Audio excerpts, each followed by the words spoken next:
I never planned to work nights. That's usually how every bad decision in my life starts, not with desperation, but with convenience. The job listing appeared on my phone at 2:17 a.m. while I was half asleep, scrolling without purpose. Night guard needed. Immediate start. No experience required. The pay was higher than anything I'd seen for security work. No interviews, no background checks, just a number. That should have been my first warning. I called anyway. The man who answered didn't say hello. He said, "Can you start tonight?" I hesitated. He waited, not impatiently, not breathing loudly, not shifting the phone, just waiting. "Yes," I said, and he hung up. Before I go any further, I need you to understand something. This isn't a story I enjoy telling. It's not entertainment to me. It's something I've tried to forget for years. So if you're listening to this late at night, if you're alone, if you work nights yourself, you might want to stay. And if stories like this matter to you, subscribe now, because once I start, I won't stop halfway. I arrived at the site just before midnight. The place used to be a meat processing facility, shut down years ago after violations, according to the online articles, though none of them explained what kind. The building sat miles away from the nearest town, surrounded by dead trees and fencing that leaned inward, like it was tired of standing. The lights were on, only a few, yellow, dim, uneven. The previous guard was waiting by the door. He didn't look relieved to see me. He looked emptied. "You're early," he said. I checked my watch. "It's 11:48. He nodded slowly. "Good." Inside, the air smelled wrong. Not rot, not metal, something old and trapped. He led me to a small office with a desk, a monitor, and a chair bolted to the floor. On the desk sat a single sheet of paper. The rules. I laughed when I saw them. That didn't last. The rules. Do not leave the security office between 1:11 a.m. and 1:37 a.m. If you hear footsteps during that time, do not respond. If the intercom turns on by itself, do not speak. If you see someone on the cameras who is not on the schedule, look away immediately. If you hear breathing behind you, do not turn around. If Rule 5 happens more than once, quit. I stopped smiling. These are a joke, right? The other guard didn't react. "Everyone thinks that," he said. "Everyone lasts 3 nights. I asked him what happened to the others. He looked at the chair, then he said something I still hear in my sleep. "It learns your routine." He left before I could ask anything else. The door locked behind him, automatically. Midnight came and went. The cameras showed empty hallways, frozen conveyor belts, hooks hanging from the ceiling like punctuation marks. At 1:10 a.m., every light in the building dimmed at the same time. I checked the clock. 1:11. That's when the footsteps started. Not running, not dragging, measured, patient. They moved down the hallway toward my office, stopping every few steps, like something listening to itself move. I held my breath. The intercom clicked, static hissed, then breathing, slow, wet, too close. Right behind my ear. I didn't turn around. That was my first night. And it wasn't the worst one. I didn't quit the next morning. I told myself that was because I needed the money, that I was tired of starting over. That weird rules didn't scare me. That was a lie. The truth is simpler and harder to admit. Part of me wanted to know what would happen next. I didn't sleep after that first shift. Every time I closed my eyes, I felt that breathing again. Not loud, not threatening, just close enough to remind me that distance was an illusion.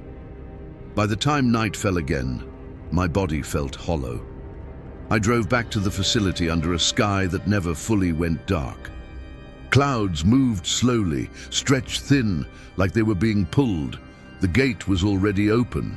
That bothered me more than if it had been locked. Inside the office, nothing had changed. Same chair, same desk, same single sheet of rules. Except now, there was a pen lying across the paper. It hadn't been there before. I picked it up, The ink was dry, dark, almost sticky, like it had been used recently. Under Rule 6, something new had been written in cramped, uneven handwriting. No one quits. I stared at it for a long time.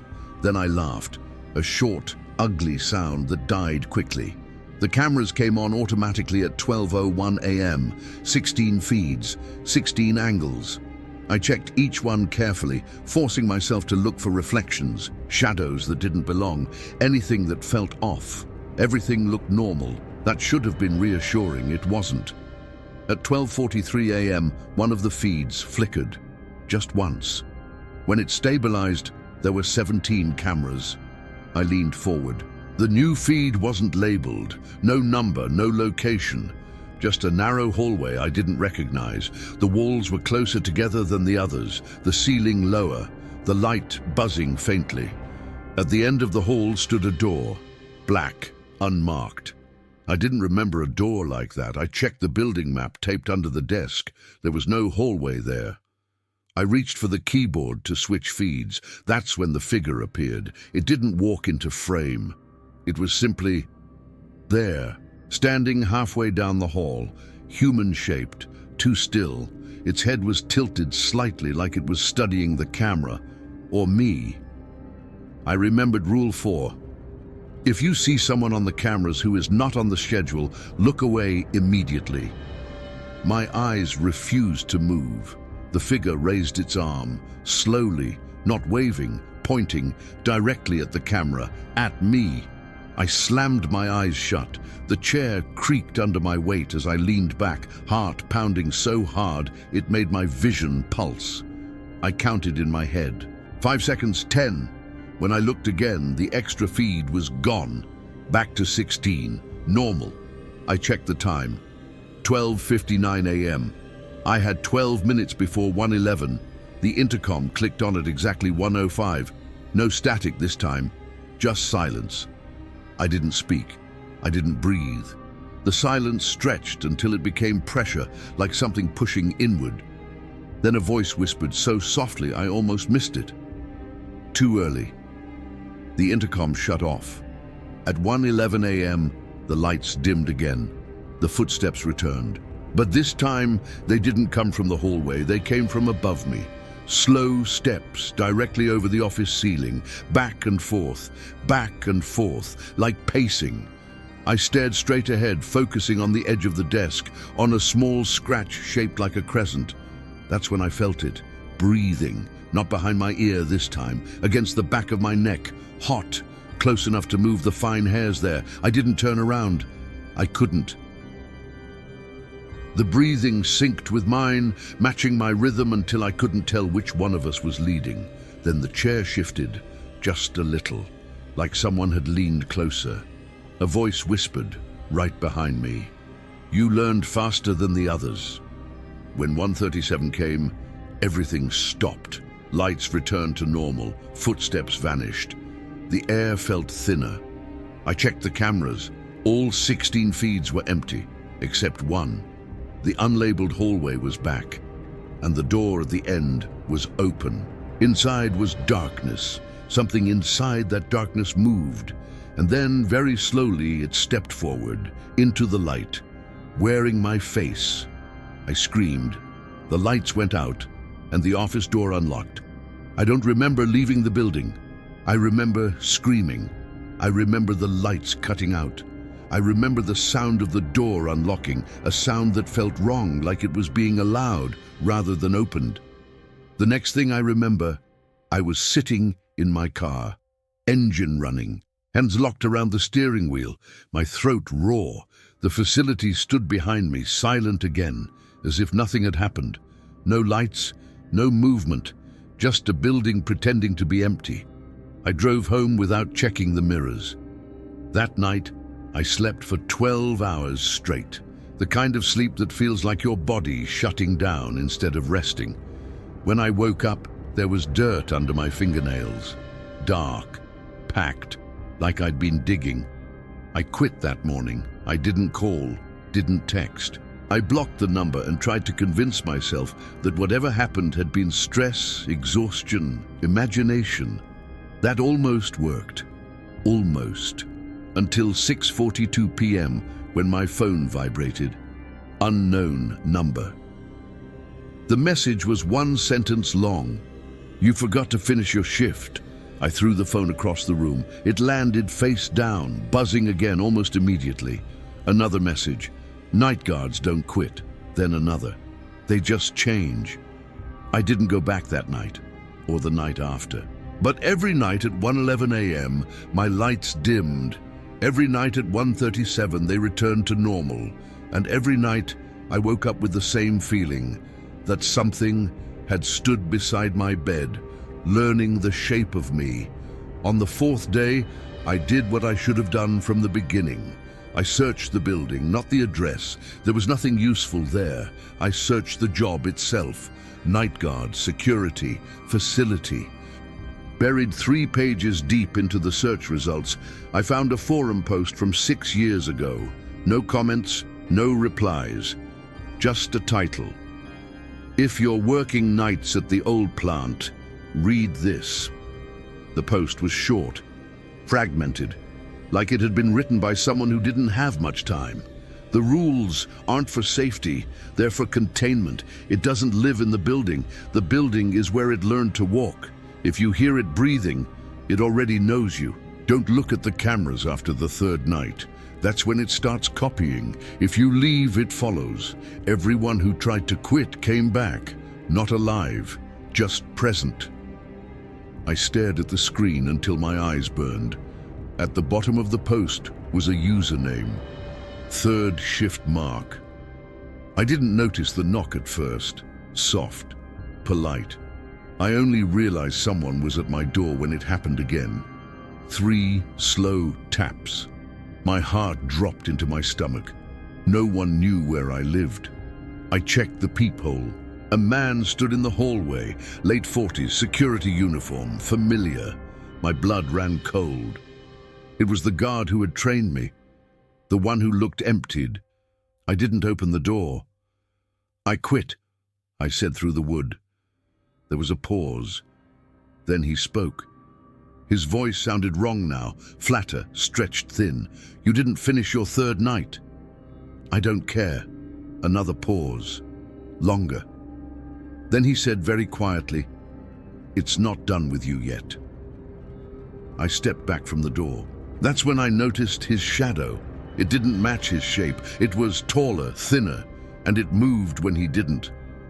"I saw you on the camera," he continued, "on the hallway feed." My stomach twisted. "There isn't a hallway like that," I said. "No," he replied. "There wasn't. Not at first." The lights in my apartment flickered.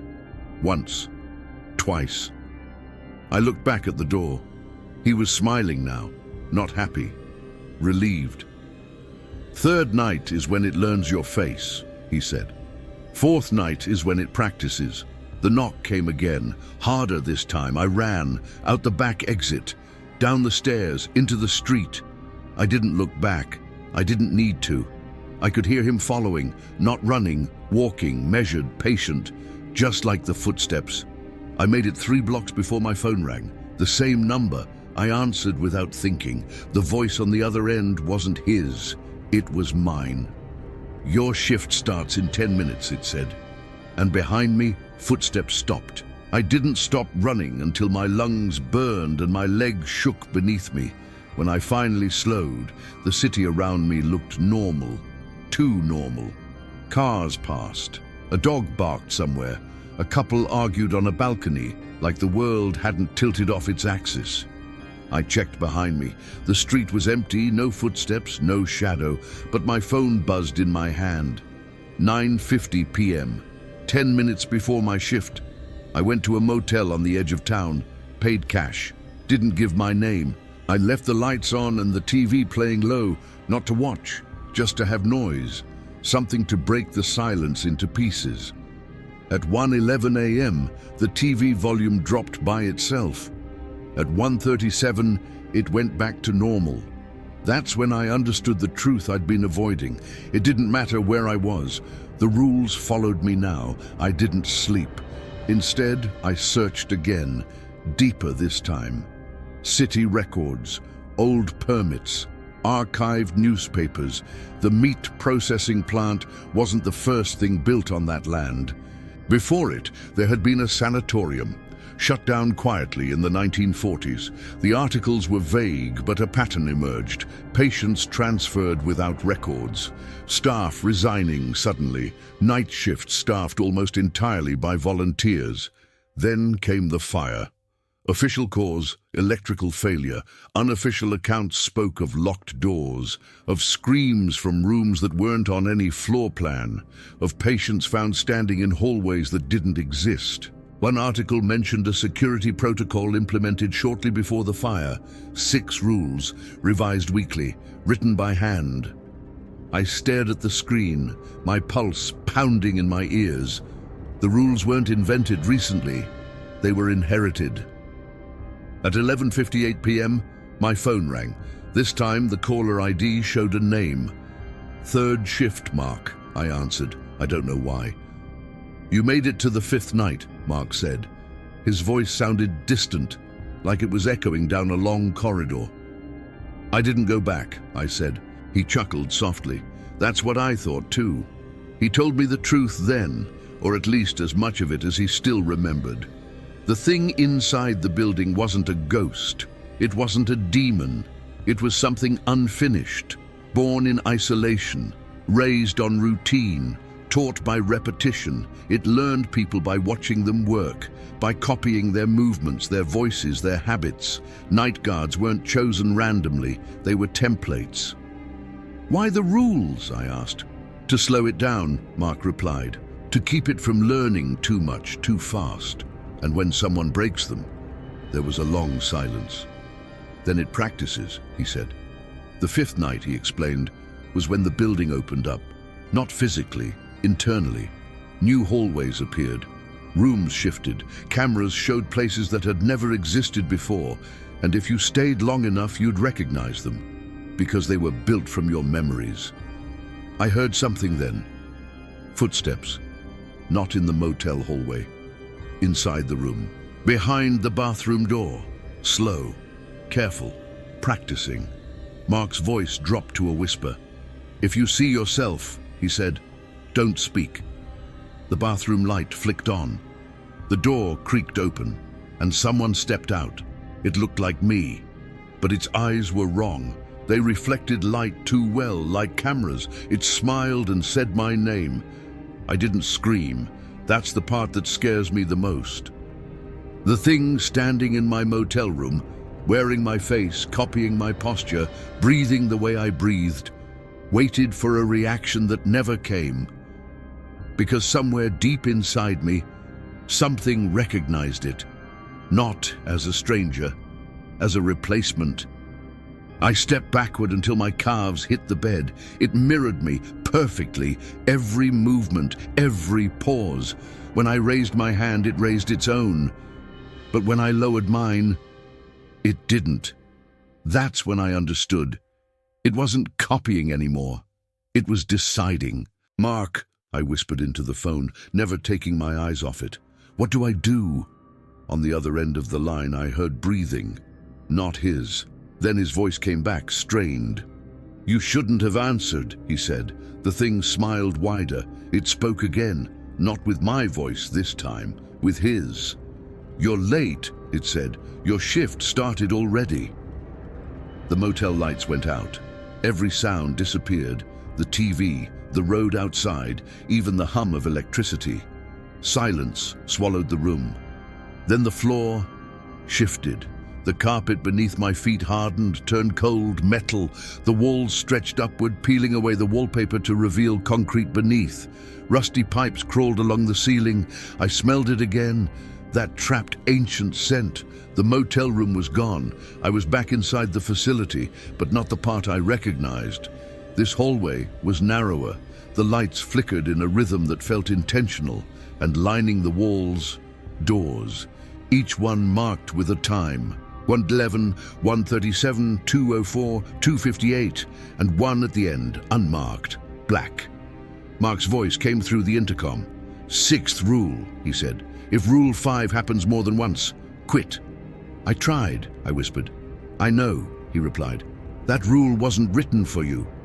The doors began to open, one by one. Behind each door, I saw fragments, a man sitting at a desk, staring at cameras, a woman pacing, whispering rules to herself, a boy in a security uniform too big for him, crying quietly.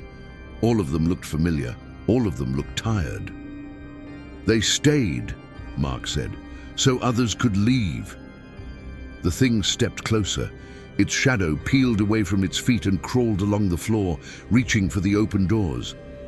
"It needs someone every cycle," Mark continued. "A night guard to anchor it." My heart pounded. "Then why am I still here?" There was a pause, a long one.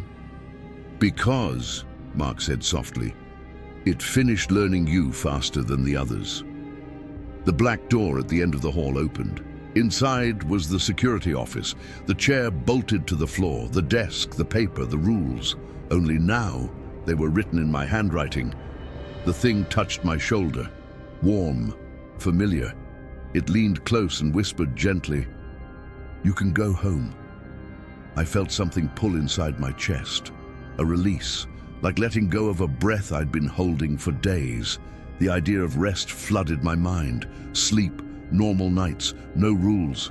I almost accepted. Then I noticed something. The rules page, Rule 6, was gone. In its place, a new line. "If you want to leave, someone must stay." I looked back at the hallway, at the doors, at the faces watching from inside, and I finally understood. No one quits. They just get replaced. I don't remember making the decision. I remember understanding it, and that was worse, because once you understand, there's no one left to blame. The thing wearing my face waited patiently. It didn't rush me, didn't threaten me, it didn't need to. The doors along the hallway remained open, and the people inside watched without speaking. Guards, copies, anchors. They weren't screaming, they weren't begging, they were working. I asked Mark one last question. "What happens to you?" I said. There was a long silence on the intercom.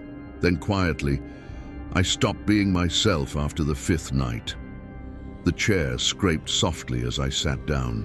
It locked around my ankles the moment my weight settled. The desk light turned on. The cameras activated.